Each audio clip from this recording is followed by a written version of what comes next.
If you own a Bella Pro Series 4-quart digital air fryer, I will show you how to do the most difficult thing on this air fryer, which is to actually shut it, to cancel it while it's running.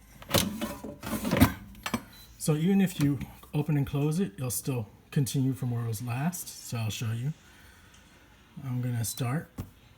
And so there's no stop button on here. It just goes, and one thing you could do is you could change the time until it's 1, and it'll turn off in a minute. If you, like all air fryers, if you open it and then close it, it continues from the last step. So if you want to stop it, all you have to do is this.